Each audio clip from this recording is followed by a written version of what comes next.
अपने को आत्मा निश्चय करो। अभी तक क्या निश्चय करते आए? देह निश्चय करते आए अपने आप को। अब बाबा हमको इशारा दे रहे हैं, अपने को आत्मा निश्चय करो। पहले आत्मा है, पीछे शरीर है। जहाँ तहाँ प्रदर्शनी अथवा म्यूजियम में, क्लास में पहले पहले यह सावधानी देनी है कि अपने को आत्मा समझ बाप को याद करो। बच्चे जब यहाँ बैठते हैं सब देही अभिमानी होकर नहीं बैठते हैं। सुना बाबा क्या कह रहे हैं? बाबा ने चेक किया कि बच्चे जब यहाँ बैठते हैं तो देही अभिमानी माना आत्म अभिमानी स्थिति में नहीं बैठते हैं। यहाँ बैठते भी कहाँ कहाँ ख्यालात जाते हैं। है सही बात। सत्संग में जब तक कोई साधु आदि आवे तब तक क्या बैठ करते हैं? कोई ना कोई ख्यालात में बैठे रहते हैं। फिर साधु महात्मा कोई आया तो कथा आदि सुनाने लगते हैं। भक्ति में बाप ने समझाया है यह सब भक्ति मार्ग में सुनना सुनाना है। बाप समझाते हैं यह सब आर्टिफिशियल, इनमें है कुछ भी नहीं। भक्ति की बातें, ग्रंथों की बातें सुनाते रहते हैं। बाबा कहते प्रैक्टिकल कुछ भी नहीं। दीप माला भी आर्टिफिशियल मनाते हैं।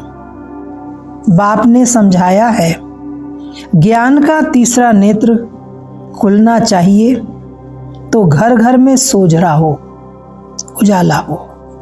जो घर घर में अंधेरा है क्यों है? क्योंकि ज्ञान का तीसरा नेत्र बंद है। अभी तो घर घर में अंधियारा ही है। यह सब बाहर का प्रकाश है। दीपावली पर इतनी लाइटिंग आदि करते हैं तो बाबा कहते केवल बाहर का प्रकाश है, बाकी अंतर में अज्ञान का अंधकार छाया हुआ है। तुम अपनी ज्योत जगाने बिल्कुल शांत में बैठते हो। बच्चे जानते हैं स्वधर्म में रहने से पाप कट जाते हैं। जन्म जन्मांतर के पाप इस याद की यात्रा से ही कटते हैं। आत्मा की ज्योति बुझ गई है ना, शक्ति का पेट्रोल सारा खत्म हो गया है। वह फिर भर जाएगा क्योंकि आत्मा पवित्र बन जाती है। जब ज्ञान मिलता है, अज्ञान का अंधेरा दूर होता है, आत्मा पवित्र बनती है तो आत्मा की ज्योति जग जाती है। कितना रात दिन का फर्क है। अब लक्ष्मी की कितनी पूजा होती है। कई बच्चे लिखते हैं लक्ष्मी बड़ी या सरस्वती माँ बड़ी। लक्ष्मी तो एक होती है, श्री नारायण की। अगर महालक्ष्मी को पूजते हैं तो उनकी 4 भुजा दिखाते हैं। लक्ष्मी को 2 और महालक्ष्मी को 4 भुजा। नारायण को 2, विष्णु चतुर्भुज को 4। उसमें दोनों आ जाते हैं। वास्तव में उसको लक्ष्मी नारायण की पूजा कहा जाए। चतुर्भुज है ना, महालक्ष्मी की पूजा करते हैं तो उसमें नारायण निहित है। विष्णु की पूजा करते हैं तो उसमें लक्ष्मी निहित है। तो बाबा कहते हैं उसे फिर चतुर्भुज की पूजा कहा जाए, लक्ष्मी नारायण की पूजा कहा जाए। बाबा ने कहा चतुर्भुज है ना, तो चतुर्भुज में दोनों आ गए, दोनों इकट्ठे हैं। परंतु मनुष्यों को कुछ भी समझ नहीं है। बेहद का बाप कहते हैं कि सभी बेसमझ बन पड़े हैं। लौकिक बाप कभी सारी दुनिया के बच्चों को कहेंगे क्या कि तुम बेसमझ हो? अभी तुम बच्चे जानते हो विश्व का बाप कौन है। खुद कहते हैं मैं सभी आत्माओं का बाप हूं, तुम सब मेरे बच्चे हो। वो साधु लोग तो कह देंगे सब भगवान ही भगवान है, सब भगवान के रूप है। तुम जानते हो बेहद का बाप बेहद का ज्ञान समझा रहे हैं।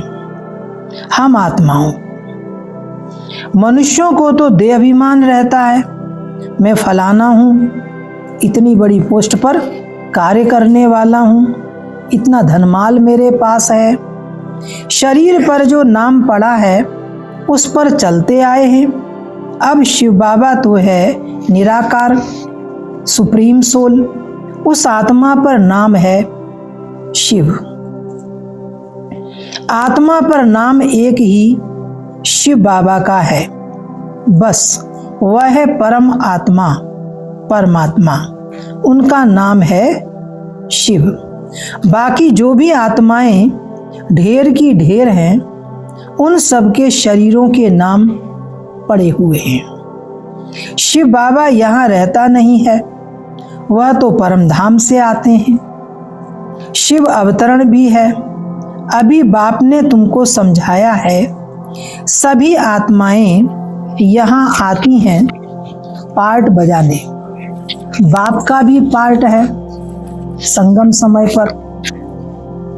बाप तो बहुत बड़ा काम यहाँ करते हैं, कितना बड़ा कि दुनिया का मनुष्य कोई कर न सके। अवतार मानते हैं तो उनकी तो हॉलीडे और स्टैम्प आदि होनी चाहिए, जब उसको अवतार मानते हैं। सब देशों में हॉलीडे होनी चाहिए, क्योंकि बाप तो सबका सदगति दाता है ना। उनका जन्मदिन और चले जाने का दिन, डेट आदि का भी पता नहीं पड़ सकता, क्योंकि यह तो न्यारा है। इसलिए सिर्फ शिवरात्रि कह देते हैं। यह भी तुम बच्चे जानते हो। आधा कल्प है बेहद का दिन और आधा कल्प है बेहद की रात। रात पूरी हो फिर दिन होता है, उसके बीच में बाप आते हैं। यह तो एक्यूरेट टाइम है कलयुग के अंत और सतयुग के आदि का। मनुष्य जन्मते हैं तो म्युनिसिपैलिटी में नोट करते हैं ना, फिर 6 दिन के बाद उसका नाम रखते हैं, उसको कहते हैं नामकरण। कोई छठी भी कहते हैं। भाषाएं तो बहुत हैं ना। लक्ष्मी की पूजा करते हैं, आतिशबाजी जलाते हैं। तुम पूछ सकते हो जो लक्ष्मी का त्योहार आप मनाते हो यह कब तख्त पर बैठी? पूछो बाबा कहते हैं उनसे, कब इनका राज्य था? तख्त पर बैठने का ही कॉरोनेशन मनाते हैं, राज तिलक समारोह। उनका जन्म नहीं मनाते हैं। लक्ष्मी का चित्र थाली में रख उनसे धन मांगते हैं, बस और कुछ नहीं। मंदिर में जाकर भले कुछ मांगेंगे, परंतु दीपावली के दिन तो उनसे सिर्फ पैसा ही मांगेंगे। पैसा देती थोड़ी है, बाबा कहते मांगते रहते हैं। यह जैसी जैसी भावना है। अगर कोई सच्ची भावना से पूजा करते तो अल्पकाल के लिए धन मिल सकता है। यह है ही अल्पकाल का सुख, कहाँ तो स्थायी सुख भी होगा ना। स्वर्ग का तो उन्हों को पता ही नहीं है। यहाँ स्वर्ग की भेंट में कोई खड़ा हो नहीं सकता।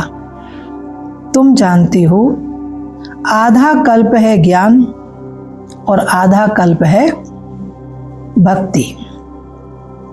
फिर होता है क्या होता है? फिर होता है, सुना है कई बार, फिर होता है वैराग्य। समझाया जाता है यह पुरानी छीछी दुनिया है, इसलिए फिर नई दुनिया जरूर चाहिए। नई दुनिया वैकुंठ को कहते हैं, उसको हेवन, पैराडाइज कहा जाता है। इस ड्रामा में पार्टधारी भी अविनाशी है, क्योंकि आत्मा कभी समाप्त नहीं होती है और शरीर के द्वारा भिन्न भिन्न पार्ट बजाती है, इसलिए आत्मा का पार्ट भी अविनाशी है। शरीर विनाशी है जिसके द्वारा पार्ट बजाती है, इसलिए स्थूल रीति से भी कोई पार्ट प्ले करते हैं तो ड्रेस आदि चेंज करते हैं, तो ड्रेस है शरीर का प्रतीक। तुम बच्चों को मालूम पड़ा है कि हम आत्मा पार्ट कैसे बजाती हैं। बाबा ने समझाया है, किसको भी प्रदर्शनी आदि दिखाना है तो पहले पहले यह एम ऑब्जेक्ट समझानी है कि हमारे ईश्वरीय विश्वविद्यालय का लक्ष्य अथवा उद्देश्य क्या है। सेकंड में जीवन मुक्ति कैसे मिलती है। जन्म मरण में तो जरूर आना ही है। तुम सीढ़ी के चित्र पर भी बहुत अच्छी रीति समझा सकते हो, कैसे हमारे 84 जन्म होते हैं, कैसे आत्मा उतरती है और फिर कैसे आत्मा चढ़ती है, कैसे पतन और कैसे उत्थान होता है। रावण राज्य में ही भक्ति शुरू होती है। सतयुग में भक्ति का नाम निशान नहीं होता। ज्ञान और भक्ति दोनों अलग अलग हैं। अभी तुमको इस पुरानी दुनिया से वैराग्य है। तुम जानते हो यह पुरानी दुनिया अब खत्म होनी है। युग परिवर्तन का समय समीप है, इसलिए पुरानी दुनिया अभी खत्म होनी है। बाप सदैव बच्चों के सुखदाई ही होते हैं। बच्चों के लिए ही बाप कितना माथा मारते हैं, कितनी मेहनत करते हैं, कमाई आदि करते हैं। बच्चे के लिए ही गुरुओं के पास जाते हैं, साधुओं के पास जाते हैं, कैसे भी करके बच्चा हो, क्योंकि समझते हैं बच्चा होगा तो उनको मिल्कियत देकर जाएंगे, बच्चे से वंश आदि चलेगा। बच्चा हो तो उनको हम वारिस बनाएं, तो बाप कभी बच्चों को दुख थोड़े ही देंगे, इम्पॉसिबल है। तुम माता पिता कहकर कितनी रड़ियां मारते रहते हैं। रड़ियां मारना माना चिल्लाना, पुकारना। तो बच्चों का रूहानी बाप सबको सुख का ही रास्ता बताते हैं। सुख देने वाला एक ही बाप है, दुख हरता सुख करता एक रूहानी बाप है। यह विनाश भी सुख के लिए ही है। महाविनाश विनाशकारी नहीं बल्कि कल्याणकारी है, क्योंकि इससे ही स्वर्ग के गेट खुलने हैं।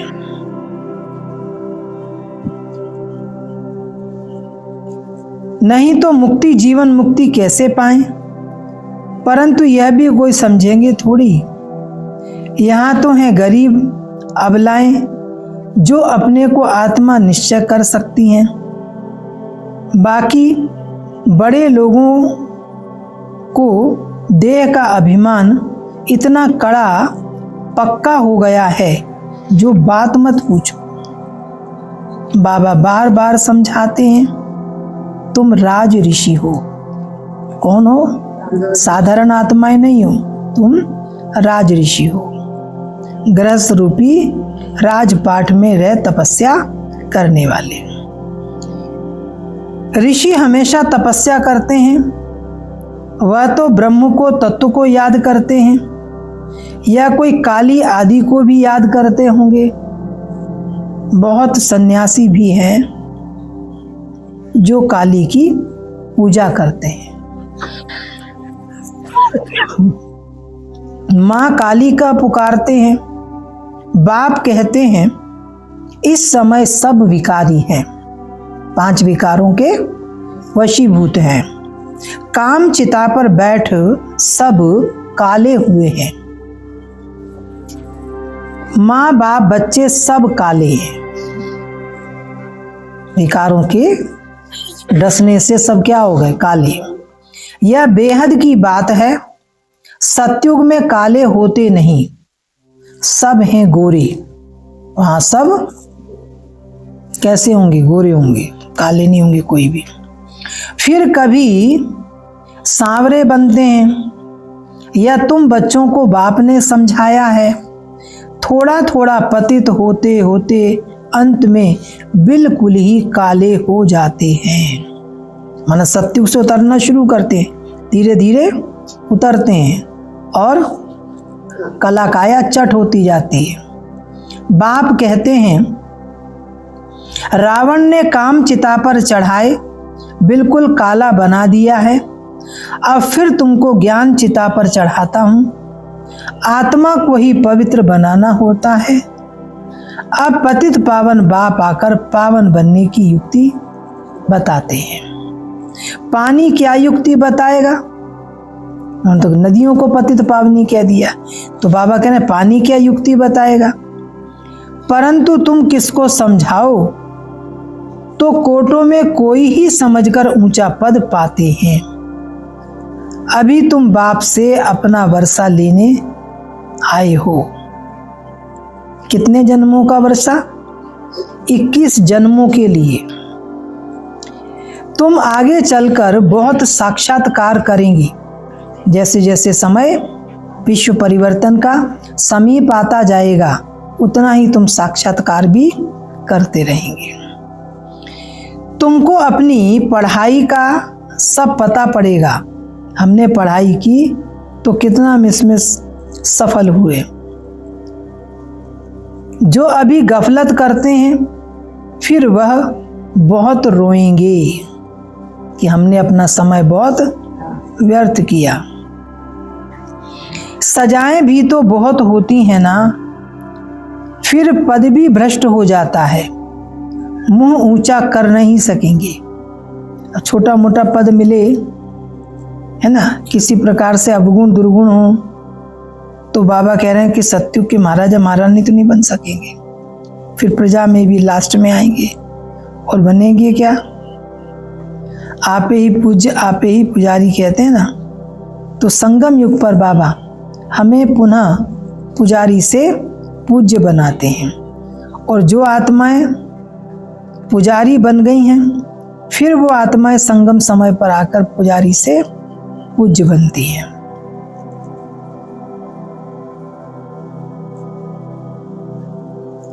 सजा खाई तो फिर थोड़े ही पूजे जाएंगे। तुम बच्चों को पुरुषार्थ बहुत करना चाहिए।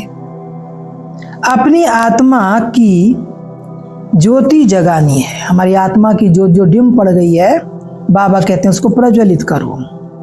अभी आत्मा तमो प्रधान बनी है, उनको ही तुम्हें सतो प्रधान बनाना है। आत्मा है ही बिंदी, एक सितारा, उनका और कोई नाम रख नहीं सकते। बच्चों को समझाया है, उनका साक्षात्कार हुआ। स्वामी विवेकानंद और रामकृष्ण परमहंस के बारे में बतलाते हैं। विवेकानंद जी के जो गुरु थे वो थे रामकृष्ण परमहंस। कहते हैं जब उनका देह का त्याग हुआ तो विवेकानंद जी को साक्षात्कार हुआ था।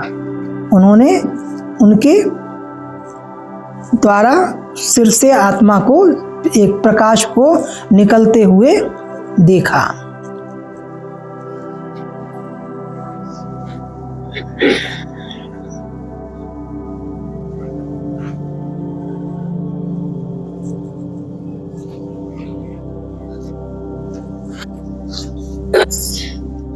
तो बाबा ने कहा, स्वामी विवेकानंद और रामकृष्ण परमहंस का बतलाते हैं, उसने देखा उनसे कुछ लाइट निकली, सो तो आत्मा ही निकलती है। उसने समझा वह मेरे में समा गई। ऐसा उनको आभास हुआ कि वो लाइट निकली और मेरे में समा गई। अब आत्मा कोई आकर समा थोड़ी ही सकती है, वह तो जाकर दूसरा शरीर लेती है। पिछाड़ी में तुम बहुत देखेंगे, नाम और रूप से न्यारी कोई चीज होती नहीं। आकाश पोलार है, उनका भी नाम है। अब यह तो बच्चे समझते हैं, कल्प कल्प स्थापना जो होती आई है वह होनी ही है।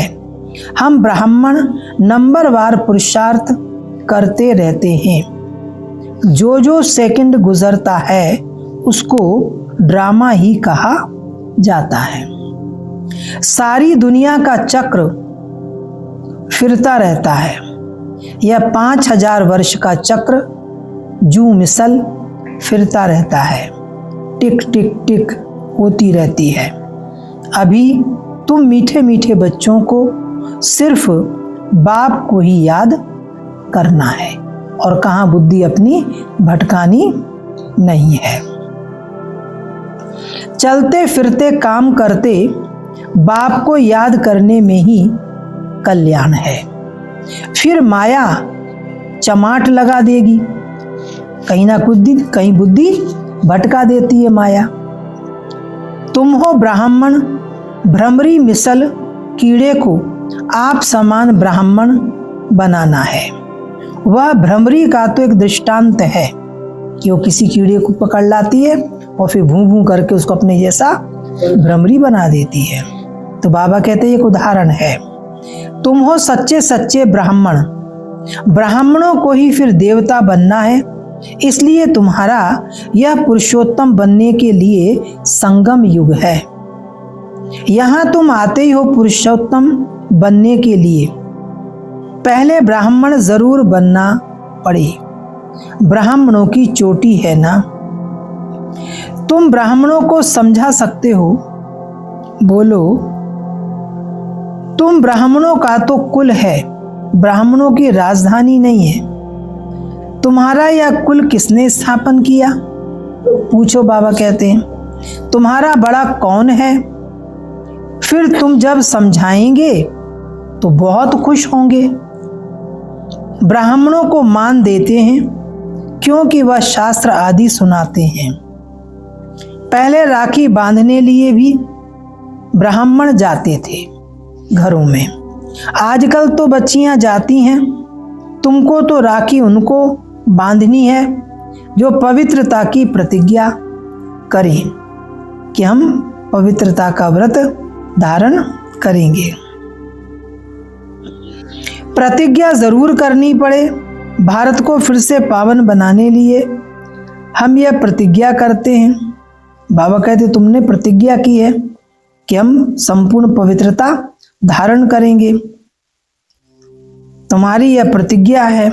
तुम भी पावन बनो, औरों को भी पावन बनाओ। और किसकी ताकत नहीं जो ऐसे कह सके कि तुम भी पावन बनो और औरों को भी बनाओ। तुम जानते हो यह अंतिम जन्म पावन बनने से हम पावन दुनिया के मालिक बनते हैं। तुम्हारा धंधा ही यह है। ऐसे मनुष्य कोई होते ही नहीं। तुमको जाकर यह कसम उठवाना है। बाप कहते हैं काम महा शत्रु है, इस पर तुम्हें विजय पानी है। इस पर जीत पाने से ही तुम जगत जीत बनेगी।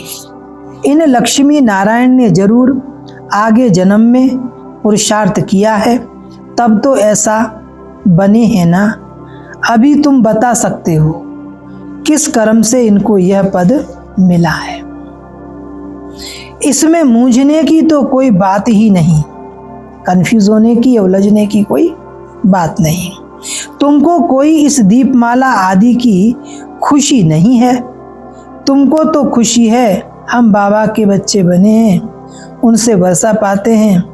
भक्ति मार्ग में मनुष्य कितना खर्चा करते हैं, कितने नुकसान भी हो जाते हैं, आग लग जाती है, परंतु समझते नहीं। तुम जानते हो अभी हम फिर से अपने नए घर जाने वाले हैं। हमारा नया घर कौन सा है? सतयुगी दुनिया। चक्र फिर हूबहू रिपीट होगा ना। यह बेहद की फिल्म है, बेहद का स्लाइड है। बेहद बाप के बने हैं तो कापारी खुशी होनी चाहिए, माना तुम्हारी खुशी का पारावार नहीं होना चाहिए। हद की खुशी नहीं, बेहद की खुशी होनी चाहिए। हम बाप से स्वर्ग का वर्षा जरूर लेंगे। बाप कहते हैं पुरुषार्थ से जो चाहिए सो लो। यहाँ कोई फ्री में बाबा नहीं दे रहा है। सतयुगी जो राजघराने का पद है वो पुरुषार्थ से ही प्राप्त होना है। पुरुषार्थ तुमको जरूर करना है। हाथ पर हाथ रख के नहीं बैठना है, मेहनत करनी है। पुरुषार्थ से ही तुम ऊंच बन सकते हो। यह बाबा बूढ़ा इतना ऊंच बन नहीं सकते हैं। कौन? ब्रह्मा बाबा। तो तुम क्यों नहीं बन सकते हो? यह बाबा बूढ़ा इतना ऊंच बन सकते हैं पुरुषार्थ करके, स्वर्ग का मालिक लक्ष्मी नारायण जैसा। तो तुम क्यों नहीं बन सकते हो? जब ये बुजुर्ग बाबा इतनी उम्र में इतना ऊंचा पुरुषार्थ कर सकते हैं, मेहनत कर सकते हैं, तो बाबा कह रहे हैं कि आप तो न्यू ब्लड हो, आप क्यों नहीं कर सकते? अच्छा,